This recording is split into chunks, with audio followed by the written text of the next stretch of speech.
नमस्कार. कसे आहात सगळे? मला वाटते तुम्ही सगळे आनंदात असणार, असं मला पण वाटते की मी आनंदी असेल.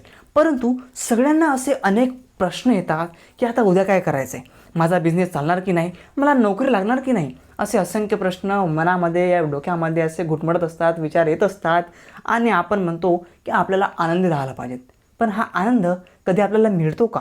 आणि मिळत पण असतो तो किती वेळापर्यंत मिळतो?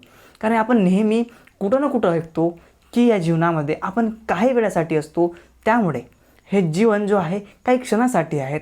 तर तुम्ही नेहमी पॉझिटिव्ह राहा, आनंदी राहा, हसत खेळत आनंद जगा, म्हणजे जीवन जगा. पण असं खरंच होतं आहे का, हे आपल्याला कळतसुद्धा नाही. आणि अचानक असे विचार खूप येतात आपल्या मनामध्ये ना, आपण एक टेन्शनमध्ये, एक चिंतेमध्ये आपण गुंतून जातो. तर खरंच आपल्या जीवनात आनंद हा येत असतो का? आणि किती वेळपर्यंत असतो?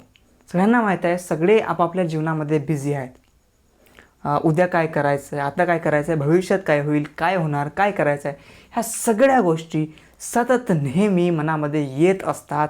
आणि आपण जिकडून तिकडून मोटिवेशन घेत असतो किंवा असे काही विचार घेत असतो, असे काही व्हिडिओज पाहतो, पुस्तक वाचतो की आपल्याला शांती भेटली पाहिजेत. परंतु काही वेळासाठी ती शांती येते, परंतु मग जे विचार निघून जातात, जे आपण वाचले, ऐकले, सगळे काही निघून जातात आणि पुन्हा तेच तेच विचार पुन्हा क्रिएट होतात. तर हा व्हिडिओ आपल्याला कोणता संदेश देत आहे तुम्ही ठरवा. भेटूया पुढच्या व्हिडिओमध्ये.